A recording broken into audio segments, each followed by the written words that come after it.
The David Pakman Show at davidpakman.com. So I'm a gamer, and I'm a PC gamer.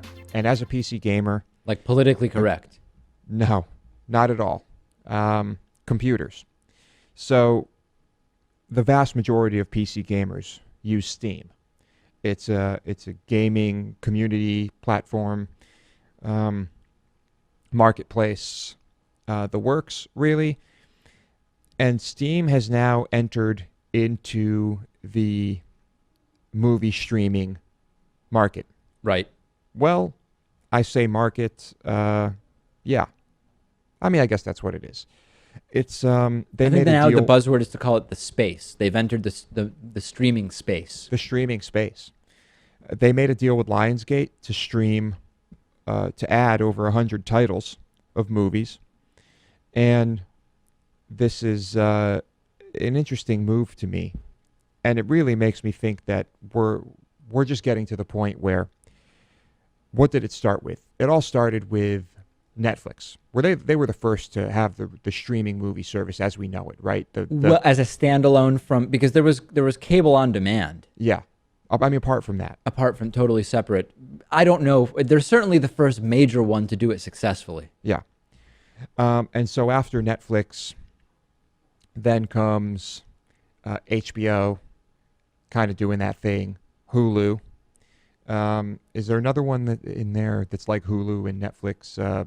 Well, there's Roku, although maybe Roku is just the technology solution, not the actual streaming service. I don't have Roku, so I'm not sure. Okay.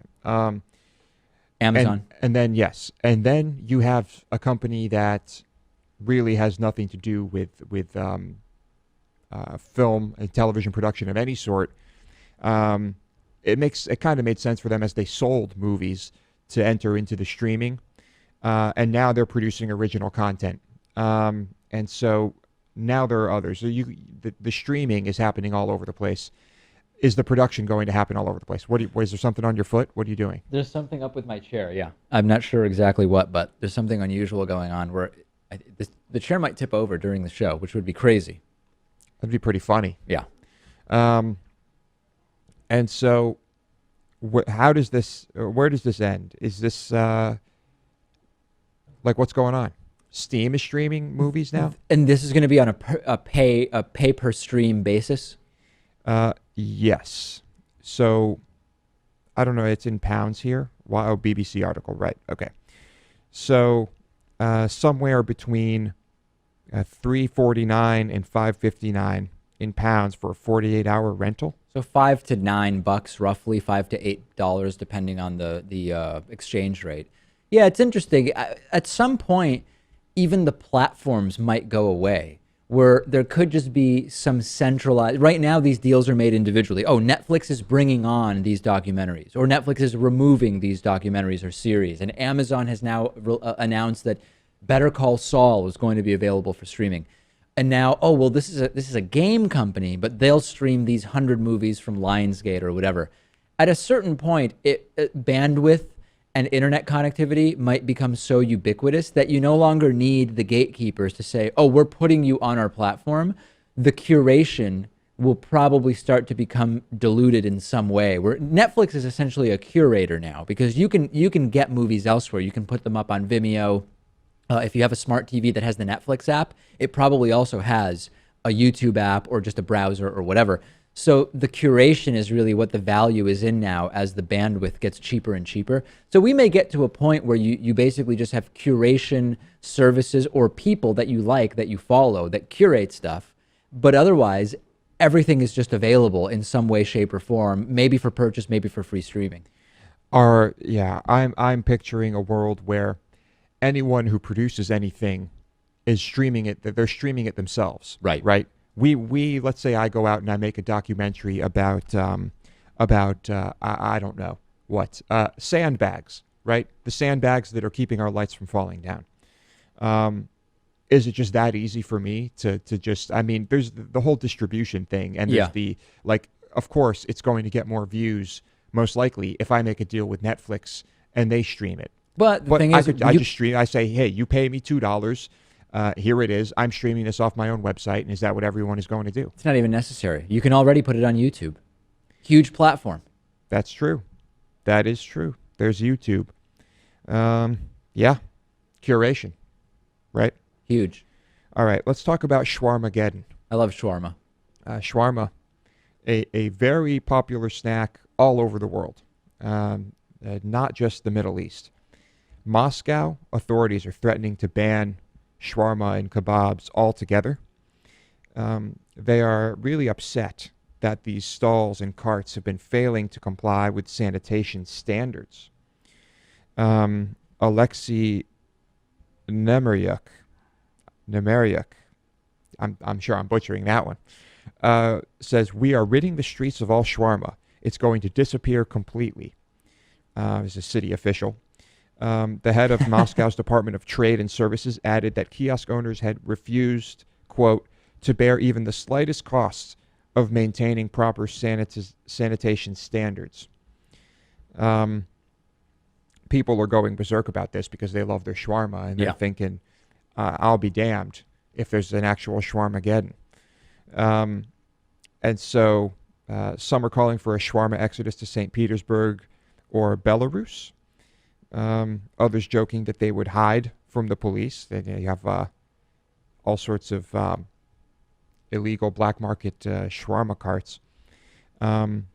This is, I guess, city officials have repeatedly tried to stop kiosks in Moscow from selling kebabs. In 2006, there were new health and safety regulations instituted. And a year later, inspectors vowed to put a stop to the sale of shawarma altogether. This is incredible. This is a problem not just in Russia, though. I mean, in New York City, you have the halal carts all over the place. And they are halal, of course, the Muslim version of kosher. And I used to think that they were the coolest thing, and they are really cool. I mean, it's part of the sort of vibrancy of the city, the different food carts, and specifically the halal carts that all have basically the same menu. And then a friend of mine who worked in the restaurant industry in New York City for a long time told me, once I had to go get bags of ice at the building where the meat for the halal carts is prepared, like where it comes in and where it's prepared to go back out on the carts.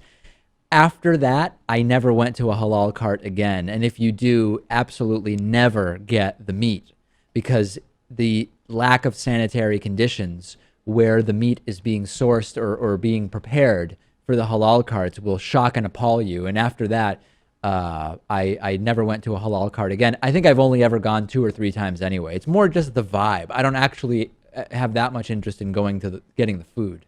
Yeah. Okay, so buyer beware. Hopefully this all gets resolved, and I want Russians to have their shawarma. Sure. It's great drunk food. It really is. You know, I'm not implying anything about Russians and drinking. I'm just saying it's like, you know, you go out to the bars, you have a few drinks, and shawarma, just like those sausages you get around Fenway, right. You know, they sound pretty good. There you go. Am I right? Slice of pizza, you know. That too. There's really one common thread along all of this, is that we're talking about high fat and probably high salt foods. Right? Yeah, that does seem to be the trend. All right. Although I don't know, if you get like chicken shawarma, you know, is that high fat? What's high fat in it? Well, fat content, I'm not so sure. I mean, there's the sauce you put on it. There's so it's depending on where you are, there might be French fries put in there.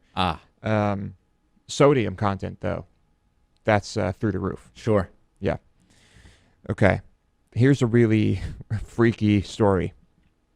There's a probe on this human-looking goat carcass to determine if it is an actual animal-human hybrid. And what we mean by that is to see if a guy who fucked a goat might have actually impregnated the goat. Yeah.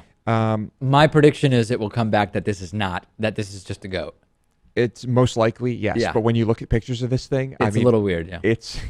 This is real. This whole thing is real. A Malaysian farmer found that one of the goats had given birth to this goat. Looked like, of course, it was dead upon discovery.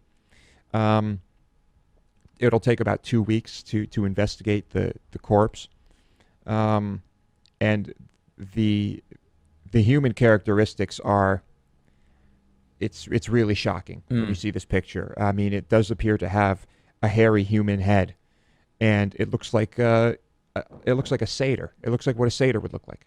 It looks really a satyr. Wait, what do you mean? Like a Passover satyr? No, Satyr. Oh, I don't even know what that is. Mythological creature that's like a goat and human. I would have guessed that was pronounced satyr. I don't know why. It is not. Oh, okay. What do I know anyway? Yeah, this is weird. I think it's probably just a goat. That's my sense of it. Yeah, probably. But imagine if there's if this is the first time that something like this has actually happened. But wouldn't scientists know that this is something? I thought that we knew that this was not possible. Well, the thing is that it's not something, at least to my knowledge, that we've really experimented with, right? Because was there ever someone in a lab taking sperm and trying to,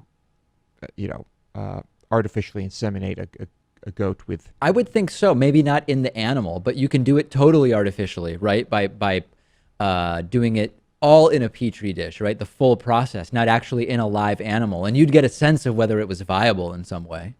I think this definitely has been done, and I thought we knew it wasn't possible.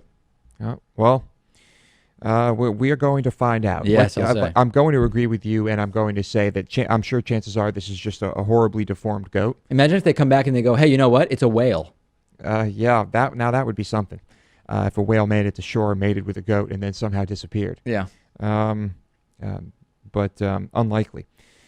So, anyway, there were many money offers, I guess, for the corpse. I'm sure. The farmer decided that it was best just to hand it over to the authorities and let them conduct a study. And now, are we talking money offers from the person who may have impregnated that goat, who wants to keep this under wraps? It's just a crazy theory, a hypothesis, rather. So anyway, check out the pictures of this thing, and it's quite disturbing, quite disturbing. We will wait and see, and I'm sure we will not be shocked at all when we hear it's just a really fucked up joke. I will be anxiously awaiting the results. The David Pakman Show at davidpakman.com.